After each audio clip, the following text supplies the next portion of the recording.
your ABC 7 First Alert weather forecast with meteorologist John Scalzi.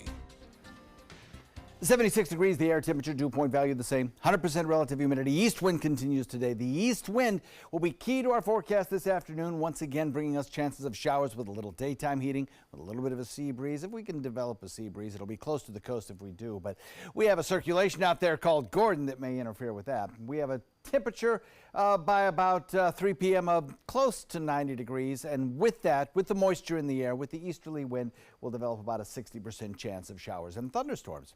So there's Gordon. Gordon continues to lift northward, a large swath of rainfall all on the eastern side of the center of circulation, lifting northward, heading up toward the Big Bend region, toward the Panhandle particularly, and back toward the northern Gulf Coast.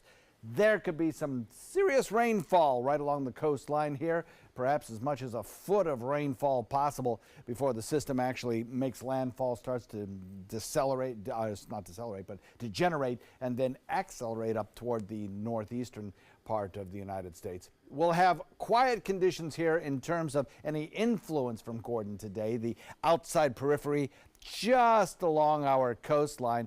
Again, I don't think we're going to have much of a problem with those showers that are close to the coast. They seem to be paralleling the coast pretty consistently, so maybe a 10% chance of a sprinkle along the coast. That would be about it. Otherwise, our showers will come in the afternoon with the daytime heating. Gordon, 65-mile-an-hour storm right now, moving to the west-northwest at a good clip for a tropical system, about 17 miles per hour. So its time before making landfall is somewhat limited, and with that westerly shear, it's going to be tough to get it up to hurricane status, but it might. Computer models suggest that you might get there with a minimal storm of 75 miles per hour, making it onshore later today or early tomorrow morning, and then gradually losing intensity over a day or two, and then rapidly increasing speed as it lifts off to the north and to the east up toward the Great Lakes region.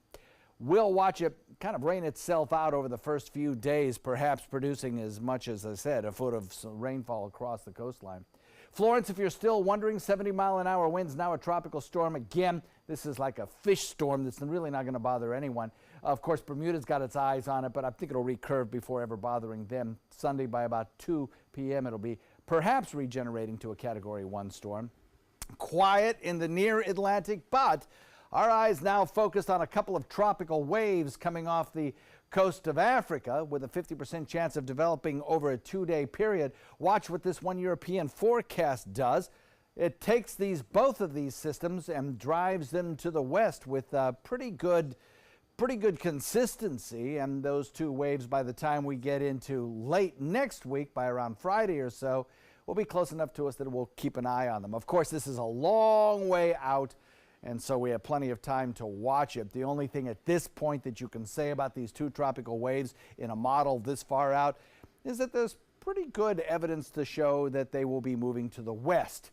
Whether they develop or whether they don't is still, of course, a big question mark, and we'll continue to watch them. But hurricane season is far from over. We'll look for a east wind coming in at about 5 to 10 this afternoon. Moderate chop on your bay and inland waters. And the forecast looks like this. Today, about a 60% chance of showers. Tomorrow, about a 50% chance. And then as we head into the next several days, we'll watch our rain chances increase again for the weekend to about 60%, and then maybe taper off a little bit at the beginning of next work week.